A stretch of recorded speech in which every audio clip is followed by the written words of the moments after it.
Shalom Bapak Ibu Saudara, salam penuh kasih dalam Tuhan kita Yesus Kristus. Berjumpa dalam ruang program BSJD GKE bersama saya Pendeta Herdi Saputra, melayani di calon resort GKE Peju Epat. Sebelum kebenaran firman kita dengarkan, mari kita berdoa.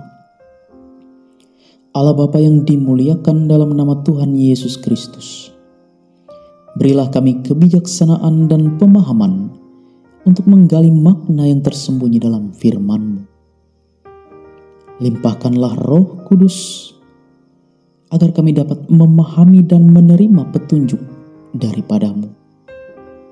Jadikanlah waktu merenung ini sebagai sarana untuk mendekatkan diri kami kepadamu dan memperdalam iman kami. Amin. Mari kita membuka dan membaca firman Tuhan yang diambil dari kitab Ester pasal yang ke-8 ayat pertama sampai 17. Dengan judul perikop Perintah Raja yang menguntungkan orang Yahudi. Saya hanya baca dalam ayat yang ke-8. Tuliskanlah atas nama raja apa yang kamu pandang baik tentang orang Yahudi, dan meteraikanlah surat itu dengan cincin meterai raja. Karena surat yang dituliskan atas nama raja dan dimeteraikan dengan cincin meterai raja tidak dapat ditarik kembali. Bapak Ibu Saudara, di dunia timur, ide ataupun gagasan tentang meterai raja sangatlah bermakna.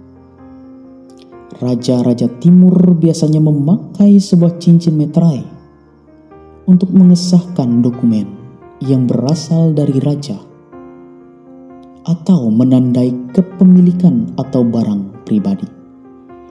Ambil saja contoh misalnya, ketika Firaun menunjuk Yusuf sebagai Perdana Menteri dan wakilnya di Mesir, ia memberinya cincin meterai sebagai tanda kekuasaan yang telah didelegasikan kepadanya, yang berarti semua orang harus menghormatinya. Demikian juga halnya dalam satu raja-raja, di mana Izebel, istri Raja Ahab, mengirimkan surat kepada para tua-tua bangsa dan orang-orang berpengaruh pada saat itu. Izebel menutup surat-suratnya dengan meterai raja, sehingga barang siapa menguasai meterai raja dapat menggunakan kekuasaan raja. Bapak Ibu Saudara, satu pertalian yang menarik juga kita jumpai dalam konteks cerita ini, bahwa pada saat Raja Ahasveros memberi cincin meterainya kepada Mordekai, maka cincin meterai itu berguna untuk mengokohkan satu surat perintah pembelaan diri orang Yahudi, sehingga menjadi sah untuk diberlakukan. Jadi, cincin meterai tersebut syarat akan makna. Cincin meterai ini berarti pelimpahan hak atau kekuasaan yang tak dapat dibatalkan, yang rahasia, yang berharga, yang dapat dipercaya, dan terutama hubungan tak terpisahkan dengan pemiliknya. Bapak Ibu Saudara, dari bagian firman ini boleh menjadi satu penegasan bagi kita bersama,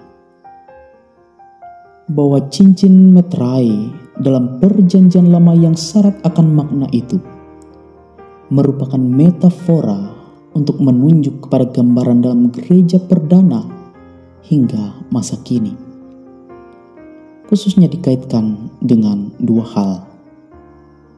Pertama, berkaitan dengan baptisan yang biasanya dijelaskan sebagai pemberian meterai, yang mana bila seseorang dibaptiskan, maka suatu tanda dikenakan padanya untuk memperlihatkan bahwa ia telah menjadi milik Allah.